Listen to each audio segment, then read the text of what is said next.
Calculus Unit 2, Lesson 4, Product and Quotient Rules and Higher Order Derivatives.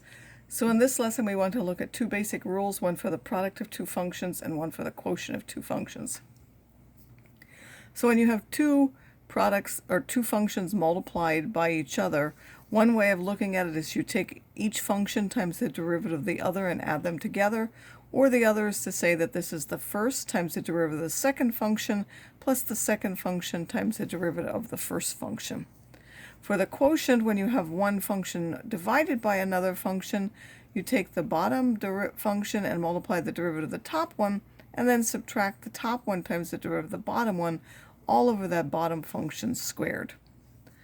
So now let's find the derivative of each function. Here we have a product of two functions. We have x cubed times the cosine of x. So we're going to take the first function, which is x cubed, and multiply by the derivative of the second function. The derivative of the cosine is minus the sine. And then we're going to add the cosine times the derivative of that first function, which is 3x squared. And then to make it clear, we're going to move that to the front because it's not 3x cubed. That 3x squared is multiplied by the cosine. So now take a moment and answer this one.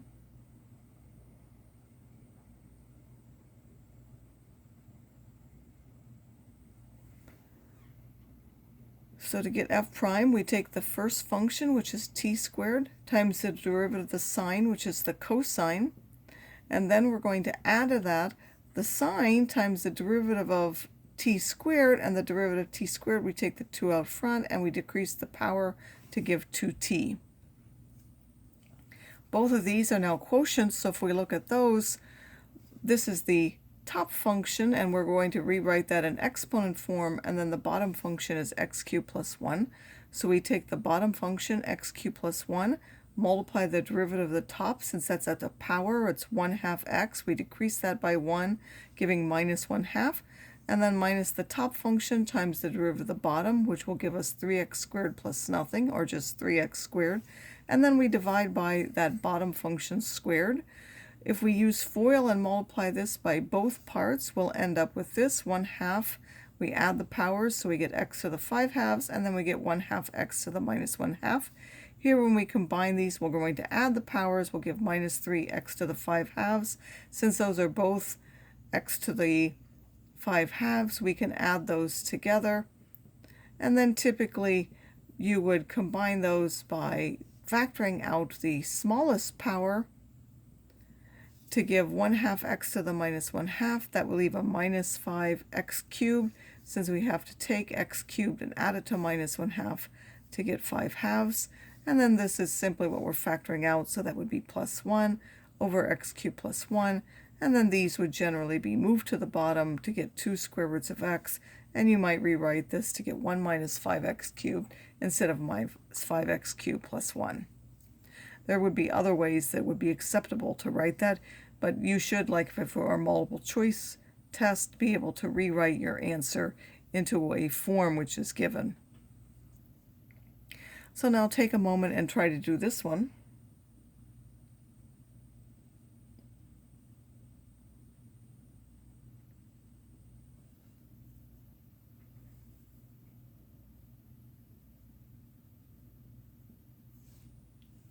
So if we look at this, and at least we'll write this without simplifying first. You take the bottom function, x squared minus 1, multiply by the derivative of the top, so that gives us nothing. Then we get a minus 3, and then we get minus 2x by putting down the powers and decreasing by 1. Then I'm going to subtract the top function, and I'm going to multiply by the derivative of the bottom, which is just going to be 2x. And then that would all be over the bottom squared. We can again use FOIL for that. So we would have a minus 3x squared, we would have a plus 3, a minus 2x cubed, and a plus 2x. And then we would be subtracting 8x, and then plus 6x squared, and then a plus 2x cubed. Those two cancel. And of course, we still have that all over the bottom function squared. If we combine like terms, that gives us a 3x squared. We end up with a minus 6x plus 3 over x squared minus 1 squared. And if we look at this, this factors into 3x squared minus 2x plus 1 over x squared minus 1 squared. This top part is x minus 1 squared, and the bottom, because this factors into x minus 1 and x plus 1, we would actually get 2x minus 1 squareds and 2x plus 1 squareds. That would cancel, giving us 3 over x plus 1 quantity squared, where because we cancel that, we can't have x as 1. Of course, we can't have it minus 1 either. It's undefined at each of those.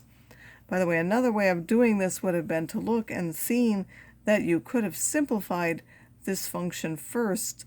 This actually factors into 4 plus x and 1 minus x, and then that bottom is x minus 1 and x plus 1. So these will cancel to give minus 1, and you would have a minus x plus 4 over x plus 1. And now if you were to take the derivative of this using the quotient rule, you would go directly to this without having to simplify at the end. Of course, if you didn't see that at the beginning, then it wouldn't be easier. So whichever one, if you saw it, that would be fine, and if not, the other way works out to be the same, as long as you simplify it in the end.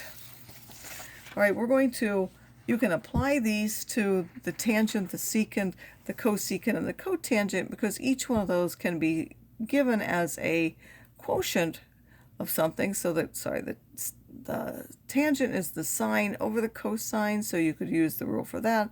That's 1 over the cosine, so you consider this the top function and this the bottom function, and so on. We want to be able to memorize these rules, and I'm probably going to have you show at least one of those in the exercises. So the derivative of the tangent is the secant squared. The derivative of the cotangent is minus the cosecant squared.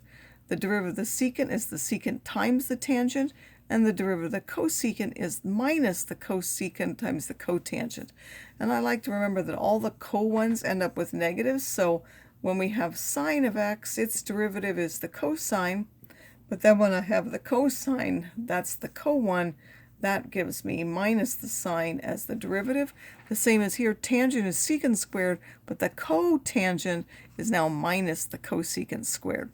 And the co-ones are all related together, and then the non-co-ones are related together, if that helps you remember those. Now we want to find the derivative of this. Again, it is a product of two functions, x squared and the tangent of x. So if you take the first times the derivative of the second one is the secant squared of x, or that's the derivative, of the tangent. And then you would take the tangent times the derivative of the first, which would just be 2x, and then you could rewrite that as x squared secant squared of x plus 2x tangent squared of x. Or just tangent of x.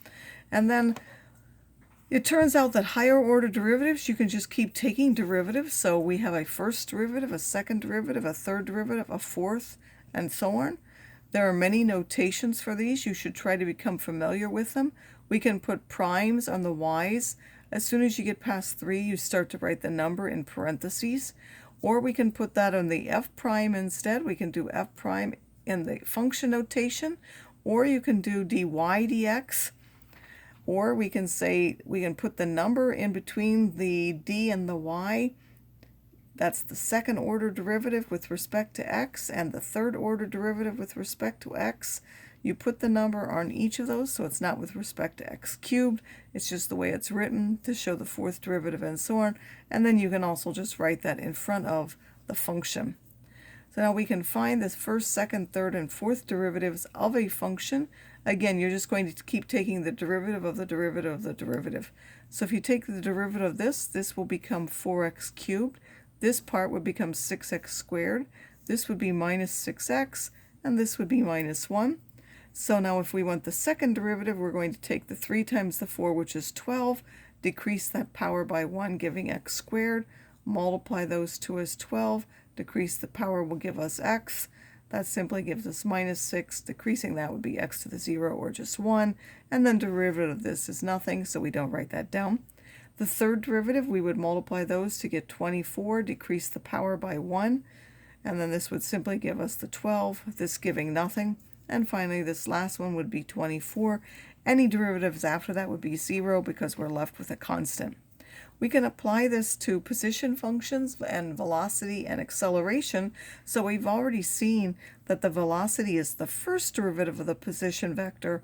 So the acceleration, which is the change in the velocity, or the derivative of the velocity now, will be the second derivative of that position vector.